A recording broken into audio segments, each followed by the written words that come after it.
காலையில் ஜம்மன்று வீட்டிலிருந்து கிளம்பி போன மணி ஐயர் வருவதற்குள் மிதுக்குவத்தல் மாறி துவண்டு போய் வீட்டுக்குள் நுழைந்தார். இந்த உடம்புக்குள்ள கடல் போல பரந்த மனசு இருப்பது யாருக்குமே தெரியாது. என்னன்னா இப்படி வேகாத வெயில்ல அலைஞ்சிட்டு வரையிலே உடம்பு என்னத்துக்காகிறது? ஒரு நாள் போல இதற்கு வா, இங்கே வா, அங்கே வான்னு அவ உங்களை இப்படி அலக்களிக்கிறாளே. வயசானவராச்சின்னு கொஞ்சம் கூட கரிசனம் இல்லாத அக்ரிமெண்ட்டை போட்டோமா கையெழுத்த வாங்கினமான்னு விடாமல் வெயிலையெல்லாம் உங்கள் தலையிலன்னு எழுதி வச்ச மாதிரி வாங்க, நாளை யாராவது வந்து சாப்பிடுங்க. பவானி மணப்பழகையை போட்டு இலையை விரித்து தண்ணீர் டம்ளரை வைக்கும். அப்பப்பா என்ன வெயில் கொளுத்துறது, வெளியில் பசி வேற வைத்த கின்றது இரி வரேன்னு சொல்லி பால்கனியில் இருக்கும் சிமெண்ட் தொட்டியிலிருந்து ஜலத்தை மூண்டு கைகால் முகம் அலம்பி மனம் குளிர துண்டால் முகைத்து துடைத்து கொண்டே வெளியில் தான் வெயில்னு வீட்டுக்குள்ளே மட்டும் என்ன கரண்ட் கட்டாகி செங்கல் சூளைக்குள்ளே பொசுங்க தான் செய்கிறது. எப்போ கூடங்குளம் மின்சாரம் உற்பத்தி ஆரம்பிச்சு எப்போ நமக்கு ஒழுங்காக கரண்ட் வந்து இதெல்லாம் நடக்குமா? சாப்பிட பழக மேலே அமர்ந்தார் மணி ஐயர். என்னடி இது கமகமன்னு மனத்து கொட்டுறது ஏற்கனவே பசி பஞ்சபட்சம் பரமானந்தமா? அது ஒன்றும் இல்லை, வெறுமனமே ஏழைக்கேத்த எள்ளூண்டியாக்கும் ஒரு தோரான் சீரக ரசம் பருப்பு துவை சம்பாரம் கரைச்சே, அவ்வளோதான். கடைசி காலக்கு வரைக்கும் இது கிடைச்சாலே தேமண்டு இருக்கலாமையோ? அது சரி, போன கரையை என்னாச்சு? பேசி முடிச்சேலா ஒரு வழியா?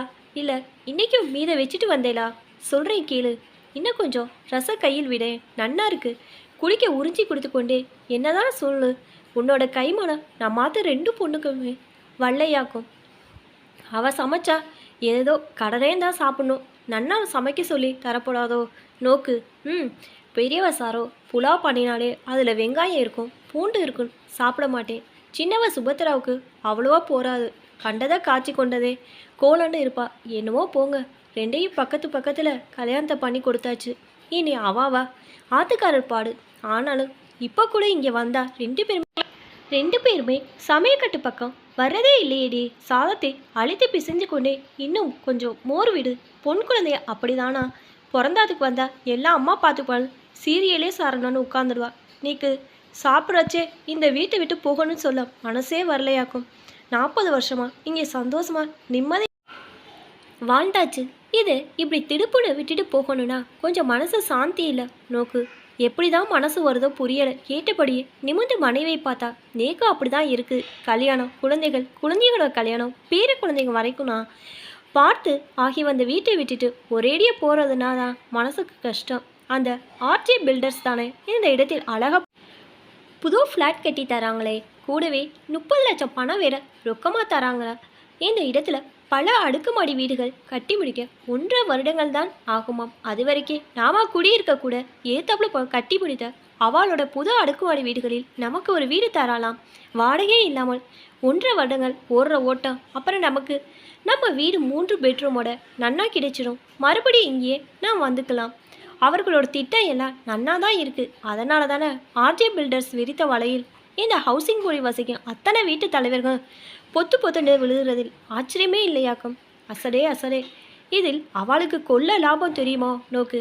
நம்ம 6 வீட்டை எடுத்து 18 வீடுகளாக கட்டி நமக்கு 6 வீடுகள் போக 12 வீடுகள் அவளுக்கு தானே சொன்னான்.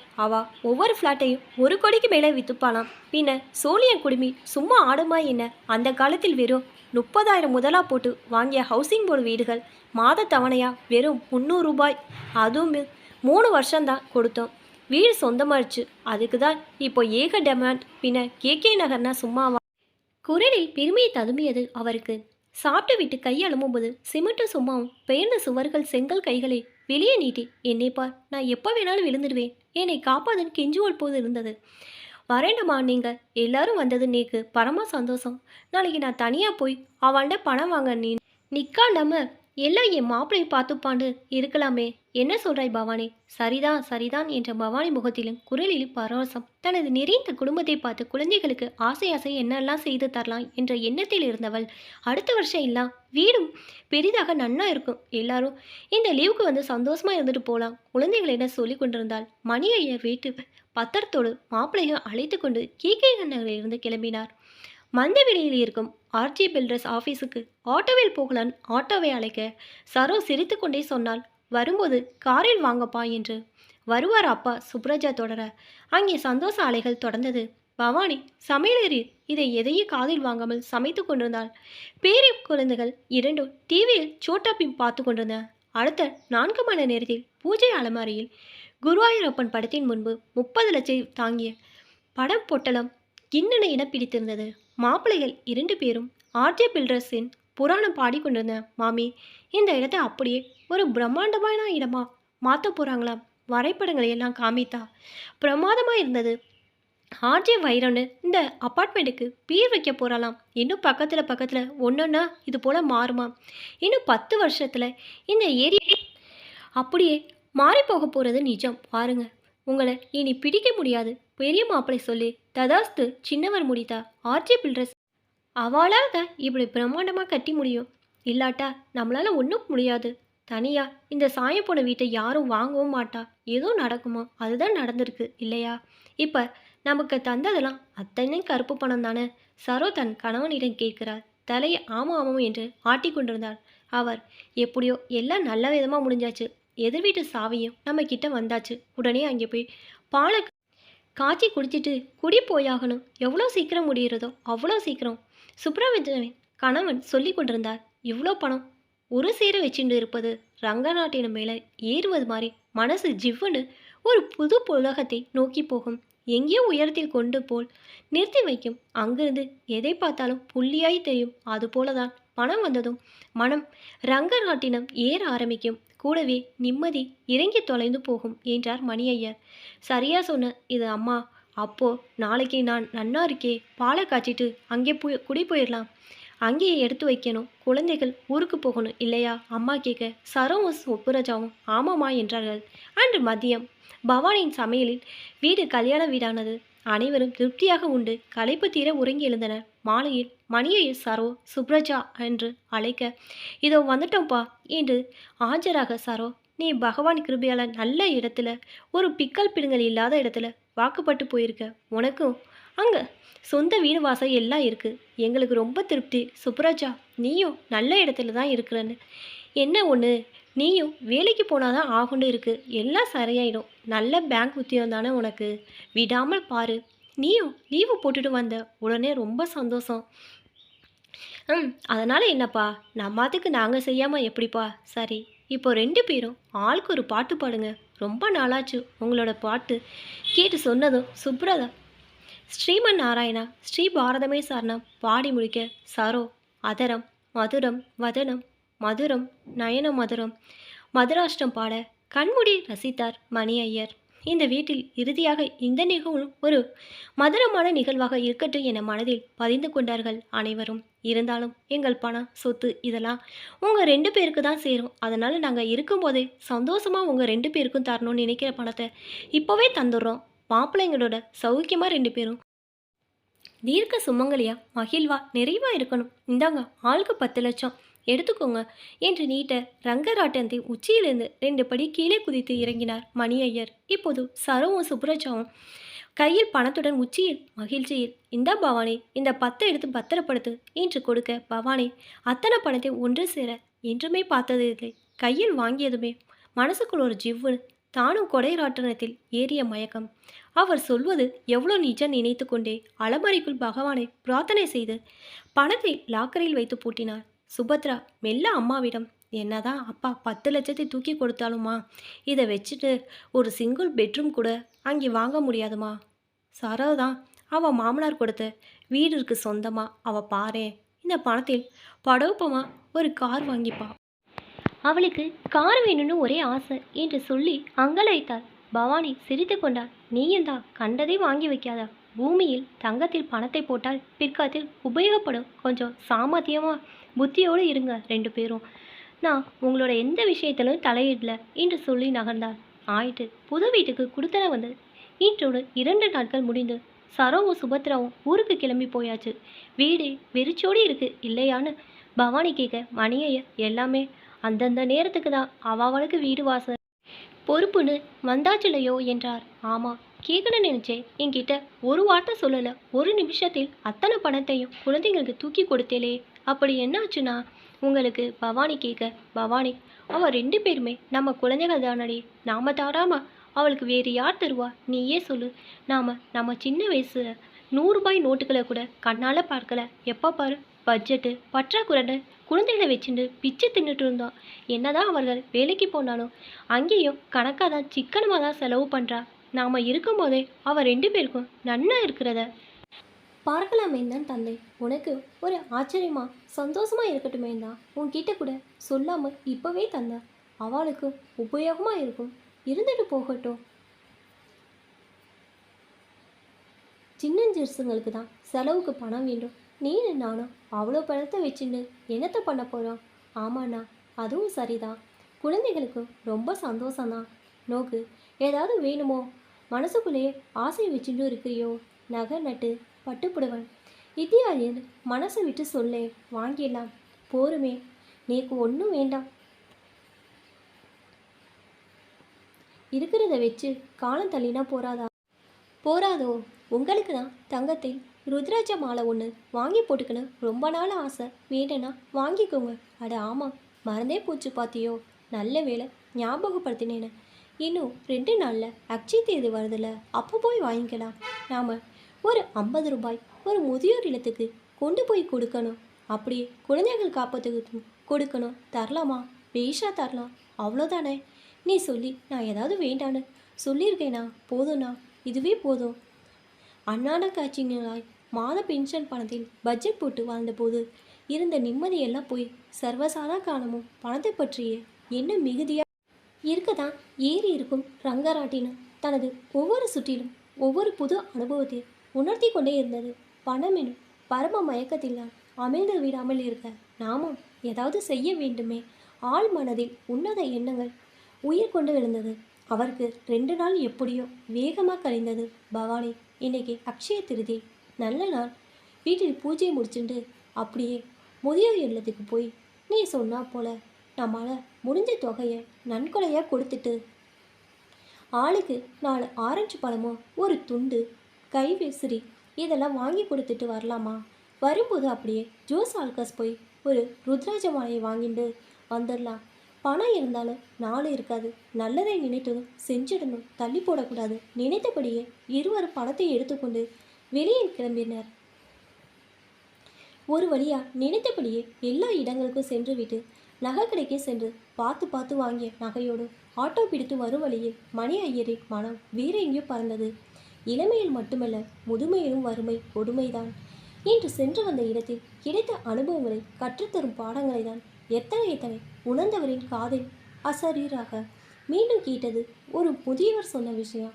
ஐயா, நான் இங்கு வந்து சேர்ந்து 3 வருடங்களாகிறது. இதுவரை எனக்கு என்ன சொந்தமோ பந்தமோ பெத்த பிள்ளையோ வீடு என்ற உரிமையோ எடுத்துக்கொண்டு எங்கேயும் வெளியில் போனது கிடையாது. அநேகமாக இங்கே இருக்கும் ஒவ்வொருவரின் நிலைமையும் இதுதான். இந்த இடத்திலே அடைப்பட்டு சிறகுணித்த பறவைகளாக ஒரே இடத்தில் அமர்ந்து ஒரு புண்ணியவன் கொடுத்த தொலைக்காட்சியில் வரும் நிகழ்ச்சிகளை பார்த்து கொண்டிருக்கிறோம். இந்த ஆட்டமும் பாட்டமும் எங்களுக்கு பிடிப்பதும் இல்லை. புத்தகம் படிக்க பணம் இருந்தும் விரும்பினாலும் எங்களுக்கான ஒரு நூலகமும் இல்லை. எங்களுக்கு சென்று வர ஒரு இடமும் எங்களை வாய் என்று யாரும் இல்லை. வயோதிகமே வேதனையாக இருக்கிறது. என்ன செய்ய? அதான் வேலைக்கு பசிக்கும் வைத்து மட்டும் கவனிச்சுட்டு வரோம். வல்லவனுக்கு கிடைத்த ஆயுதமாக அந்த முதியவரின் குரல் மணி ஐயரின் மனதுக்குள் கங்கு போல் கனன்றது. வீடு வந்து சேருவரையில் வீட்டு வாசலில் நிழலாடியது கண்டவர் மனதுக்குள் யாரா இருக்கும்? அலமுவா? நீக்கினமோ அலமுவா இருக்குமோன்னு மனசில் படுது என்றார். பவானியோ, ஆமாண்ணா, அலமுவே தான். இருவர் முகத்திலும் ஒளி. அட அலமு, எப்படி இருக்க? அதற்குள் அலமு ஓடி வந்து, அண்ணா மன்னி, எங்கேயாக்கும் போயிருந்து. நல்ல வேலை, நானும் இப்போ தான் வந்தேன். பழைய வீட்டு செக்யூரிட்டி சொன்னான். இப்போ தான் சரோஜாவுக்கு ஃபோன் பண்ணி விஷயம் கேட்டுட்டு வந்திருந்தேன். அதற்குள் நீங்களே வந்துட்டு.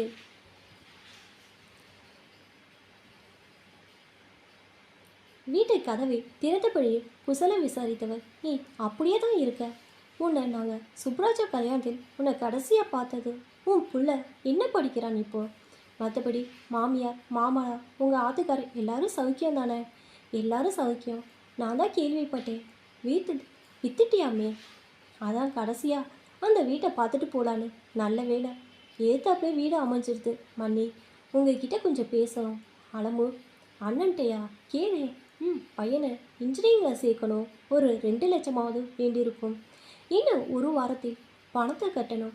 அதான் உன்னிட்ட கேட்டு பார்க்கலான்னு வந்தேன். தர முடியுமா? எங்கேயும் சுத்தாமல் நேராக விஷயத்துக்கு வந்தால் அலமு. பவானி, நோக்கு அலமு கேட்குறது காது விழுறதனோ? இல்லை அலமு, பவானியும் ஒரு ஸ்கூலில் வேலை பார்த்தவ தான். படிப்போட அருமை அவளுக்கு தெரியும். நன்னா படித்து பெரிய காலேஜில் வேலை பார்த்துட்டு இருந்தவள்.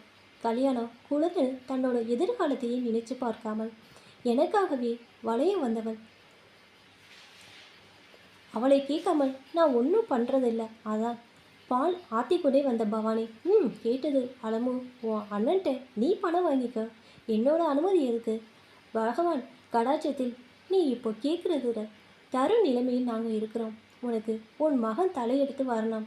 எல்லாரும் நன்னா இருக்கணும். அவனை இன்ஜினியரிங்கில் சேர்த்து படிக்கவே. நல்லா வருவான் குழந்தை. அதற்குள் அவரும் பிளாஸ்டிக் கவரில் பணத்தை போட்டு தங்கைக்கு தர கண்ணீர் மழுக்கும் கண்களோடு கொடுக்குற மனசு இந்த காலத்தில் எல்லோருக்கும் வருமா? ஏதோ நான் பண்ண புண்ணியம் உங்களோட கூட பிறந்திருக்கேன் என்றபடி கவரை வாங்கி பத்திரப்படுத்தினாள். மன்னி, உங்கள் தங்க ஜானகி எப்படி இருக்கிறாள்? அவளோட பொண்ணுக்கு கல்யாணத்துக்கு பார்த்தாச்சோ? என்னை சம்பிரதாய கேள்வி அடுக்கி கொண்டு வதை பார்த்தே. பவானி, தெரியலையாளமோ? அவளை பார்த்து 6 மாதத்துக்கு மேலே ஆறுது.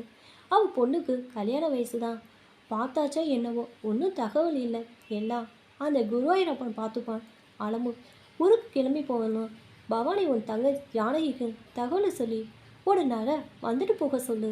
அவள் பெண்ணுக்கு எப்போ கல்யாணம்னு கேளு. நாம் ஒரு 2 லட்சம் தரலான்னு இருக்கிறோம். சொல்லு, அவளுக்கு கொஞ்சம் உதவியாக இருக்கும். வேண்டாண்ணா, அவள் பார்த்துப்பா. பொட்டுக்கடலைக்காரன் பொட்டலம் போட்ட மாதிரி இன்னும் மீதி இருக்கிறத கொடுத்துட்டா அப்புறம் நமக்கு ஒன்றுண்டா யார் செய்வா? மனசில் வச்சுக்கோங்க. பவானி யதார்த்தத்தை எடுத்து சொல்ல, எல்லாம் பகவான் பார்த்துப்பான். இதெல்லாம் நடக்குன்னு நீயோ நானா நினைச்சோமா என்று வாயெடுத்தாள் மணியார்.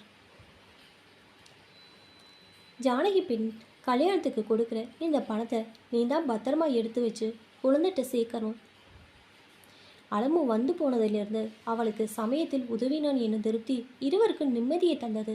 ஒரு ஆறு பிரித்து பிரித்து சென்று பல நிலங்களை வளம் செய்வது போல தன்னிடம் இருக்கும் செல்வம் தன்னை சேர்ந்திருக்கும் சுற்றங்களுக்கு உதவுவதால் மனசுக்குள் ஒரு சுகம், ஈதல், இன்பம் என்ற சொல்லின் அர்த்தத்தை முழுதும் உணர்ந்தார் மணி ஐயர். அடுத்த நாள் காலை ஜன்னல் வழியாக கண்ணீர் மல்க கைகள் நடுங்க அந்த காட்சி மணியனரின் மனதை உலுக்கி கொண்டிருந்தது. சாஸ்வதம் இணைத்து கொண்டிருந்த வீடு புல்டோசர் உதவியால் தரைமட்டமாகி கொண்டிருந்தது.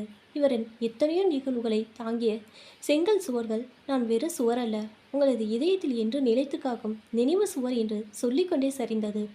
தாங்க முடியாமல் கனத்த இதயத்தோடு ஈசி சேரில் சாய்ந்தார். அருகில் இருந்த அன்றைய நாடு ஆறுதல் சொன்னது. எழுத்துக்களுக்கும் இன்னல்களை போக்கும் சக்தியை உணர்ந்து படித்து கொண்டிருந்தாள். அதில் வந்த ஒரு செய்தியை படித்ததும் திகைத்தார். அட, இப்படியும் ஒரு உயர்ந்த ஆன்மாவா என்று எண்ணியவர், பவானி, பவானி, இங்கே கொஞ்சம் வாயே, இந்தா இதை படி முதல்ல என்று அந்த பக்கத்தை அவளிடம் நீட்டினார். அதில் தமிழ், இலக்கியம், வாழ்க்கை என்ற முக்கோணத்தில் மட்டும் வாழ்ந்து தன்னுடைய சொத்து முழுவதையும் 11 கோடிகளை அனாதை பிள்ளைகளுக்கு எழுதிவிட்டு சென்று மறைந்த எழுத்தாளர் சூடாமணி இலக்கிய உலகிலும் சரி சமுதாய வாழ்விலும் கூட அணையா விளக்கா திகழ்கின்றார். அவரது படத்துடன் வெளியாக இருந்ததை பார்த்ததை பவானி, அட சூடாமணி பிரபல எழுத்தாளர், இவர்களோட பரம ரசிகை நான். இவர் எழுதிய எத்தனை கதைகளை நான் படித்திருக்கின்றேன்.